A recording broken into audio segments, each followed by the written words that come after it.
Да, ну и появилось у нас буквально на днях очень интригующее видео при участии Кирилла Буданова, главы ГУРМО Минобороны, которое опубликовал замминистра обороны Украины Анна Маляр.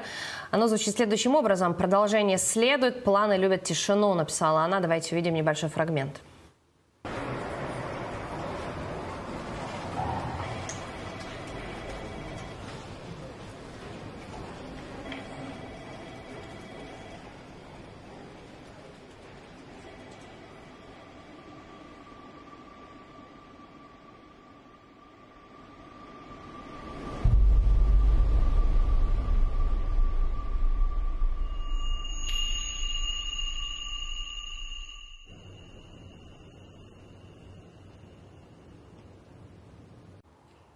Мне, конечно, больше нравится, Роман, версия там, где подложили под видео с Будановым музыку из легендарного голливудского фильма «Челюсти». Я напомню, что это фильм про акулу.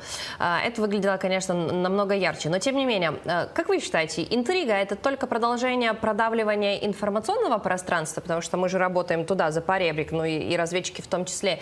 Или действительно за этим скрывается что-то очень важное? Я скажу честно от себя, то есть мы же все немножко накачаны и перекачаны темой наступления. И, конечно, хочется вот такую какую-то увидеть громкую операцию, чтобы прям все поняли, вот за этим стоит на самом деле Украина. Пока этого не происходит. Это только у нас тизер или нет?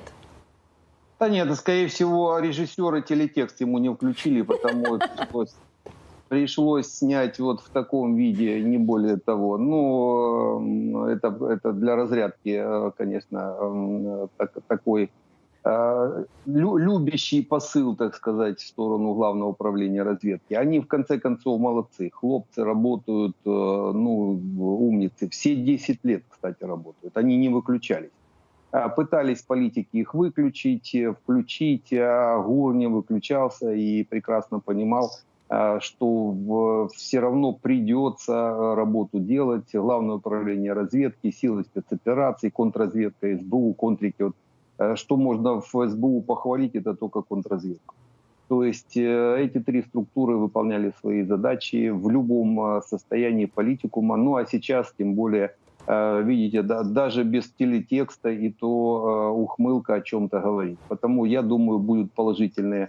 А вот уже когда будут положительные моменты, не надо уже будет и телетекст, мы их просто увидим.